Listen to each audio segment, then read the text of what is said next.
kailangan tanggapin nga na talagang buhay.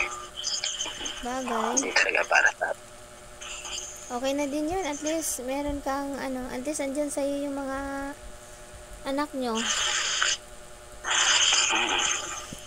At least naiwan sa'yo, di ba? Salamat talaga Panginoon. Kasi hindi niya kami pinabayaan. Kaya continue pa rin sa buhay kahit na tuloy lang. Kaya pa naman. Hanggat nabubuhay pa. Habang may buhay, may pag-asa daw. Kaya nga. Tiwala lang. Totoo yan. Tiwala lang.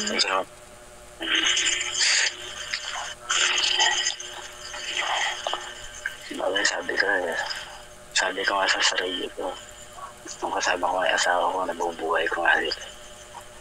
Napakawalan.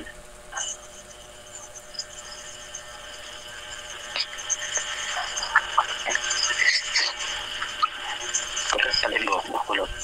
Ha? Kala ko maigsi lang. Kasi nakita ko sa TikTok mo. Maigsi lang. Mahaba na siya. Pinaputulan ko na to eh. May nakita ko kasi sa TV ko usap mo na eh. Si Kwan. Maiksi yung buhok ko doon.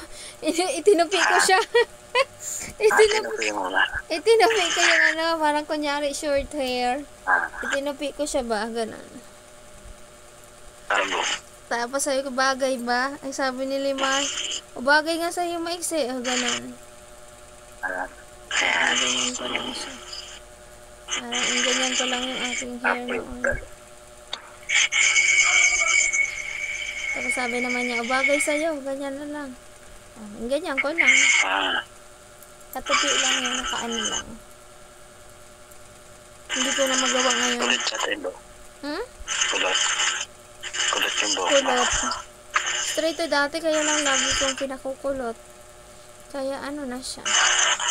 Paano ko ba ginawa yung buhok ko doon sa video namin ni Limay? Parang ganyan yun eh. Hindi ko na siya magawa. Parang ganun. Kita ba siya? Medyo humaba na ngayon. Ang bilis humaba ng buhok. Doon medyo maiksi humaba na.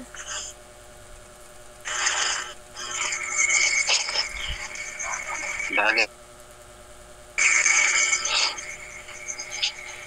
Kunyari, ilagay ko dyan. Ha?